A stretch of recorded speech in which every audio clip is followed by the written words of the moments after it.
अस्सलाम वालेकुम। वालेकुम सलाम खान साहब। ये मेरी ऑनर है कि मैं किसी वक्त आपके दादा फ़ख्र मिल्लत अब्दुल वाहिद अवैसी साहब के भी हाथ चूमने का मौका मिला और उनके साथ भी वॉक करने का मौका मिला। उसके बाद बाबा का दौर आया तो सालार मिल्लत कई मरतबा तशरीफ़ लाए अमेरिका को भी, तो रात में 8 बजे कॉल करते थे, मंजूर मसूद आ जाओ आप अपन लोग बात करेंगे। तो फिर हम लोग 12 बजे रात तक बैठ के आपके चाचा साहब के घर में बातें होती थी। फिर 10 बजे बोलते थे चलो अपन बाहर निकलेंगे, तो हम 2-2 घंटे शिकागो में टहलते थे। तो मैं उन खुश नसीबों में से हूँ माशाअल्लाह जो आपके बुजुर्गों के साथ रहा। अल्लाह का फजल करम है और मैं फ़ख्र करता हूँ कि आप इस अज़ीमुश्शान इस तारीख़ी जमात के सदर हैं। खुदा पाक आपको आला सेहत नसीब फरमा और इसकी रहनुमाई है हमेशा आपके हाथों में रहे और अल्लाह पाक हम सबको इस फॉलो करने की तौफीक अता फरमा। मैं एक चीज़ अर्ज़ करना चाह रहा हूँ कि हिंदुस्तान में देखिए एक वक्त था जब हमको महसूस हुआ कि हमको तालीम हिंदुस्तान हैदराबाद में नहीं मिल सक रही, हमको जॉब नहीं मिल सक रहे। तो आज से 60 साल पहले मैं अमेरिका आ गया, 60 साल पहले इसी तलाश में। तो जब हिंदुस्तान के अंदर मुसलमानों को कई मुकामात के ऊपर तालीम नहीं है, उनको स्कूलों में आने नहीं देते, कॉलेजों में शरीक नहीं हो सकते, मगर उसी मुकाम से हिल रहे नहीं। हैदराबाद को आपने इस कदर रोशन मुकाम बनाया मुसलमानों के लिए कि लाजवाब।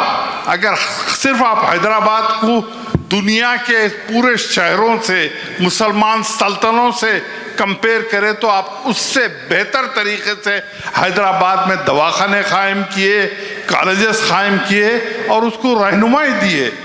तो उसको हिंदुस्तानी मुसलमानों के आप लीडर हैं, कहिए कि हिंदुस्तान के अंदर नस्ल मुकामी तुम हर जगह कर सकते, रोजगार के लिए लोग दुनिया में सफ़र करते, तुम हैदराबाद चले आओ, करीब चले आओ, अपने सरमायादारों को लो के हैदराबाद आओ, तुम अपने स्किल्स जो हैं तुम्हारे घर बनाने के, तुम्हारे बिजनेस के, वो स्किल लेके हैदराबाद को आओ।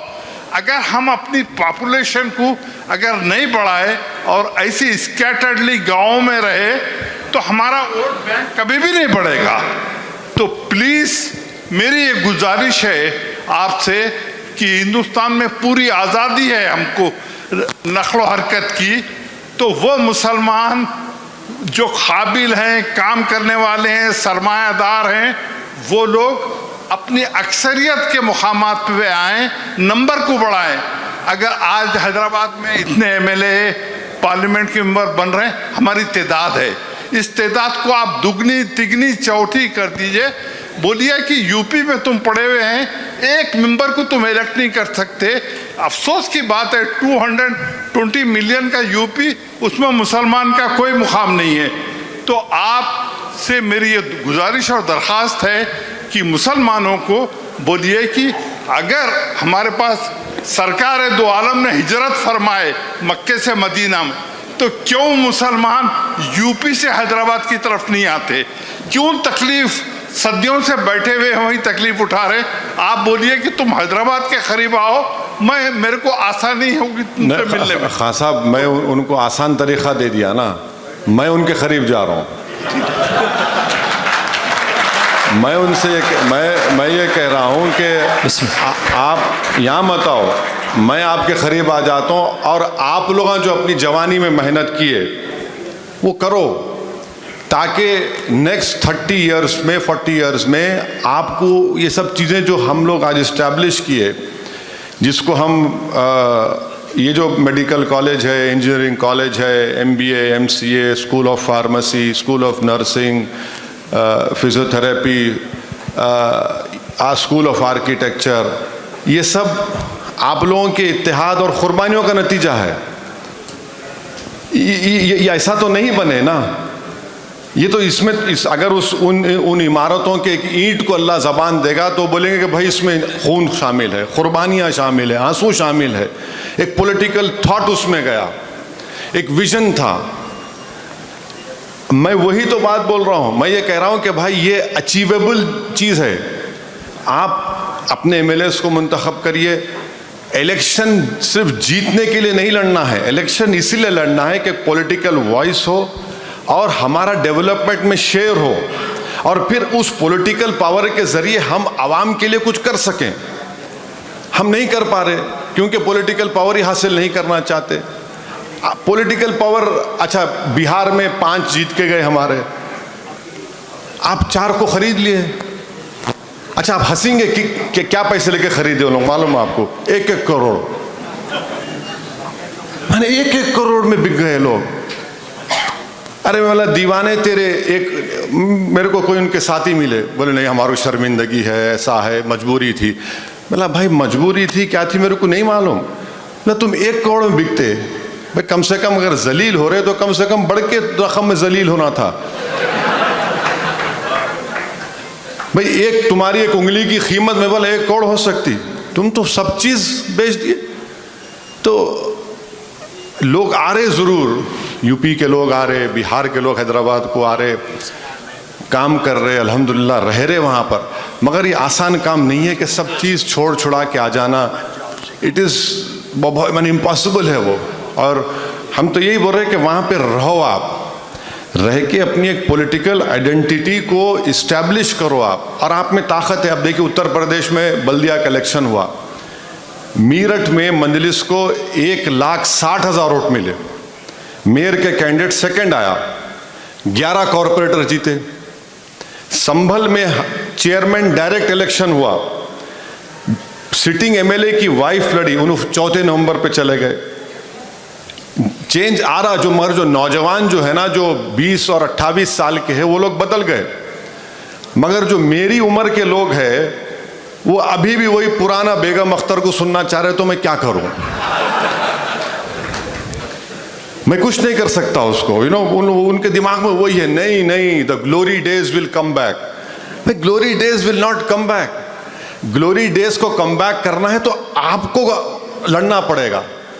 नहीं नहीं नहीं, वो पुरानी पार्टी है कांग्रेस, वो वैसा हो जाएगा। मेरा भाई ये ख्वाब, ये हो जाएगा, ये नहीं होने वाला है। आपको अपने मुकद्दर के फैसले करना है, आपको मेहनत करना है, आपको जुस्तजू करना है। तो वही काम हम कर रहे हैं। कोई दिन नहीं जाता उत्तर प्रदेश में, आप उत्तर प्रदेश की मिसाल दिए ना, बाबरी मस्जिद शहीद हुई, उस जगह से लोग छोड़ के पड़ोसी मुल्क में गए, पूरा इंटेलेक्चुअल क्लास चला गया, फसादात हुए। लोग सिर्फ आपको बोलेंगे उत्तर प्रदेश के फसाद की बात कर तो बोलेंगे हाशिमपुरा हुआ, मलियाना हुआ, पीएससी का जुल्म हुआ। कोई आपको ये नहीं बोलेगा कि मुरादाबाद में 1986 में ईद के दिन ईदगाह में 390 मुसलमानों को गोली मारकर शहीद कर दिया गया। 390, 390, कोई नहीं बोलेगा ये। 390 मुसलमानों को ईद की नमाज पढ़ने गोलियां मार मार के, मुरादाबाद में 390, कोई नहीं बोलेगा। जब मैं मुरादाबाद में खड़े होकर तकरीर करा तो उसके बाद दूसरे दिन मेरे को आपके वॉशिंगटन से 2 बुजुर्ग फोन करके रोए, बोले कि बाबू तकरीर सुने, बोले कि मैं ईद की नमाज पढ़ रहा था, बोले मैं अपने भाई को खोया, मैं 2 भाई मिलकर गए थे, एक ही वापस आया, बोले एक की लाश आई। चलो कम से कम तुमको याद तो है, आप याद भी नहीं करना चाह रहे। आसाम में निल्ली मैसेकर हुआ, 10,000 मुसलमान मारे गए, 10,000, कोई बात नहीं करता। 2002 की आप बात करते, मगर 1970s और 1990 की बात नहीं करता अहमदाबाद के राइट की। यहाँ पे आपके हमारे फुप्पा है खलील नवाब, उनसे पूछिए, उन अहमदाबाद में थे, मैंने मैसिव राइट हुआ था। तो हम यही बोल रहे हैं कि भाई आप पॉलिटिकल अपनी आइडेंटिटी को इस्टेब्लिश करिए, अपने नुमाइंदों को रखिए। यकीन है इसमें कोई जादू की छड़ी नहीं है कि मैं जिंदा तिलिस्मात आपको दे रहा हूँ कि हर बीमारी का इलाज हो जाएगा उसमें, बट एक वॉइस तो आपकी होंगी। कोई तो बोलेगा, कोई खड़े रह के लड़ेगा, कुछ नहीं। हद तो ये हो गई कि पार्लियामेंट में 3 मरतबा ट्रिपल तलाक का बिल आया, 3 मरतबा। दारुल उलूम देवबंद से फाजिल एक मौलाना है, आज दुनिया में नहीं है। कांग्रेस पार्टी बोली आप नहीं बोलेंगे ट्रिपल तलाक पे। अरे भाई उन्होंने नहीं बोलेंगे तो कौन बोलेगा? नहीं बोलने दिए मौलाना मरहूम को। आप इसमें क्या कौन बोलेगा फिर? कौन बोलेगा? अरे दारुल उलूम देवबंद से वहां से फाजिल मौलाना है, आलिम दीन है, आप बोले नहीं बोलना। आप नहीं बोले बेचारे, वो कौन बोलेगा फिर? बोलिए आप। अच्छा, हद तो यह है खान साहब कि जब पार्लियामेंट में तकरीर होती पूरे 20, 18, 16 मुसलमान बैठते, कब बोल रहे तुम? मतलब बोलेंगे नहीं, तुम्हारी बात सुनने बैठे हम। और तकलीफ इस बात की होती कि तकरीर होने के बाद भाई साहब वेरी गुड, अच्छा बोले। मैं कई मरतबा हाथ पकड़ के जज्बाती हुआ ना, भाई आप भी बोलो ना, हम सब मिल के बोलेंगे। बोले नहीं, हमारी पार्टी नहीं देती इजाज़त। बोले फिर किस लिए बैठे तुम यहाँ पर? अब ये अगर बेहाली रहेंगी, ये अगर आप अपनी पार्टी में दबा के रखेंगे अपने लोगों को और नहीं बोलना, तो फिर वो बोलने की जगह है पार्लियामेंट, वो लड़ने की जगह है, वो जिंदा रहने का सबूत देने की जगह है। आप नहीं बोलते वहाँ पर। तो इसीलिए जब हम ये बातें अपनी तकारीर में, अपने मैसेज में करते, सबको तकलीफ होती।